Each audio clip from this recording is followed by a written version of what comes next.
ఆంధ్రప్రదేశ్ పంచాయతీరాజ్ వ్యవస్థ కేవలం 22 నెలల్లోనే పూర్తిగా మారిపోయింది అంటున్నారు. అసలింత తక్కువ టైంలో ఒక సిస్టమ్ జాతీయ స్థాయిలో టాప్ ప్లేస్కి ఎలా చేరుకుంది? ఈ మార్పు వెనుకున్న కథేంటో మనం ఇప్పుడు వివరంగా చూద్దాం. ఈ మొత్తం పరివర్తనకు పునాది ఒక బలమైన ఆలోచన.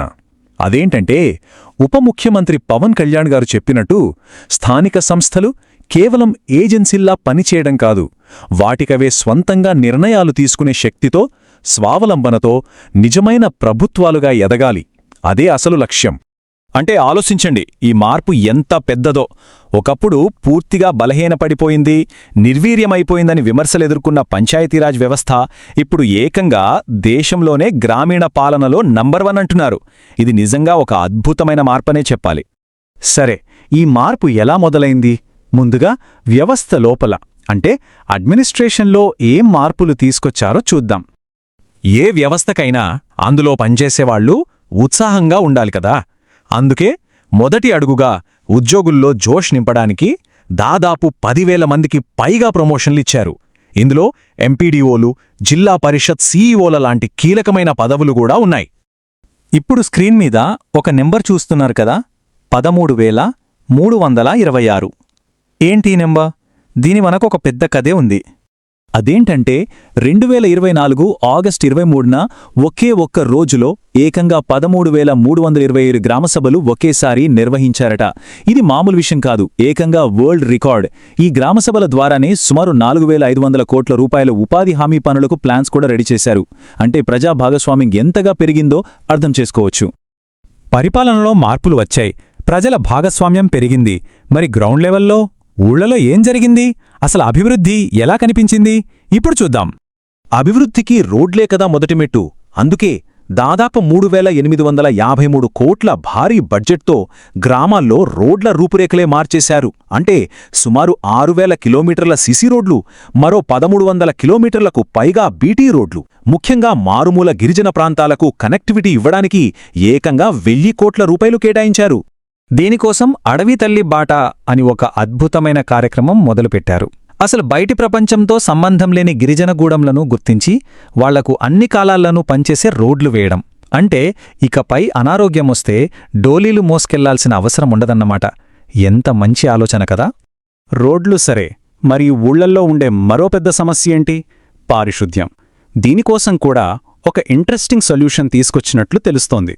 అదే మ్యాజిక్ డ్రైన్స్. దీని స్పెషాలిటీ ఏంటంటే, మామూలు సిమెంట్ డ్రైన్లతో పోలిస్తే ఖర్చు ఏకంగా 80% తక్కువ. పైగా మురుగునీరు నిలిచిపోకుండా భూమిలోకి ఇంకిపోయి గ్రౌండ్ వాటర్ లెవెల్ పెరుగుతుంది. అంటే ఖర్చు తక్కువ, పర్యావరణానికి కూడా మంచిదన్నమాట. ఇవన్నీ బాగానే ఉన్నాయి. రోడ్లు వేశారు, డ్రైన్లు కట్టారు. కాని వీటివల్ల ప్రజల జీవితాల్లో, వాళ్ల జీవనోపాధిలో అసలు మార్పు వచ్చిందా? పాలనలో పారదర్శకత పెరిగిందా? ఇది చాలా ముఖ్యమైన ప్రశ్న.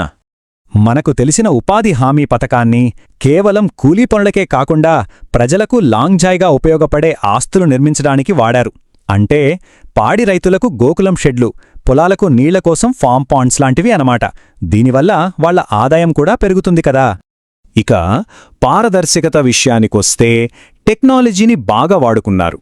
అక్రమాల్ని ఆపడానికి మస్టర్ రోల్స్లో ఫేస్ రికగ్నిషన్ పెట్టడం, పన్నులన్నీ ఆన్లైన్లో సులభంగా కట్టడానికి స్వర్ణ పంచాయత్ పోర్టల్ తీసుకురావడం లాంటివి చేశారు.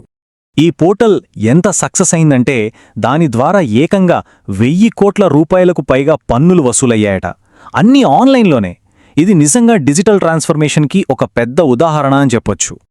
ఇన్ని పనులు చేశారు, సరే దీనికి గుర్తింపు ఎలా వచ్చింది? ఇక్కడే అసలు కథ ఉంది. ఈ ప్రయత్నాలన్నీ దేశస్థాయిలో ఎలాంటి ఫలితాలనిచ్చాయో చూద్దాం. ఈ చార్ట్ చూడండి. ఒకప్పుడు రాష్ట్రీయ గ్రామ స్వరాజ్ అభియాన్ ర్యాంకింగ్స్లో మన రాష్ట్రం 24వ స్థానంలో ఉండేది. కాని కేవలం 2 ఏళ్లలో ఏకంగా నంబర్ 1 స్థానానికి ఎగబాకింది. ఇది మామూలు విషయం కాదు, చాలా పెద్ద అచీవ్మెంట్.